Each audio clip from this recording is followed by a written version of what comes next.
C'est Gilbert Idriss Awidi, natif de Mbao, plus précisément de Petit Mbao Peul. Bon, je ne dirais pas que la pollution atmosphérique, mais il y a aussi olfactive et sonore.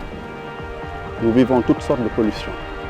Et ceci est dû au fait que nous sommes agressés par les entreprises, qu'elles soient nationales, voire internationales. Parce qu'aujourd'hui, notre principal problème, c'est le cas des ICS qui a été vendu et qui aujourd'hui est entre les mains de Indorama, société indienne, qui en réalité ne cesse de nous polluer.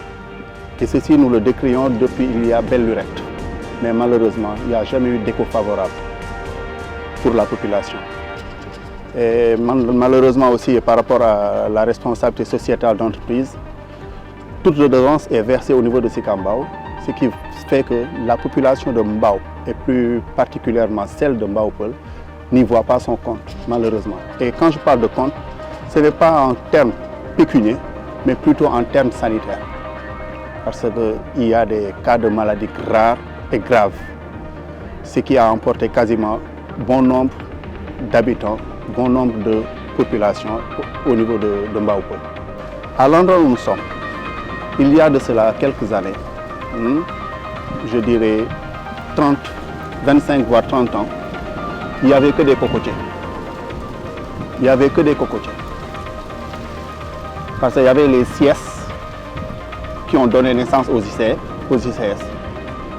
Mais juste vers les années 70, 75, voire 80, nous vivions ici avec des cocotiers. Là, c'était des champs où on plantait quasiment toutes sortes de légumes et de fruits. Mais aujourd'hui, vous voyez par vous-même, tout a disparu, laissant place à un désert. Désert aujourd'hui occupé par des entreprises, à savoir les ICS. Et aujourd'hui, nous sommes face à un autre problème, non encore résolu, non encore élucidé, pour que la population ait confiance. Du fait que nous sommes trop agressés. Trop agressés. Nous avons crié. Nous avons haussé le ton. Nous avons barré des routes. Nous avons fait des marches. Mais malheureusement, il y a la sourde oreille venant de nos autorités qui ne s'intéressent absolument pas du tout au sort de leurs citoyens. Nous sommes victimes de cela.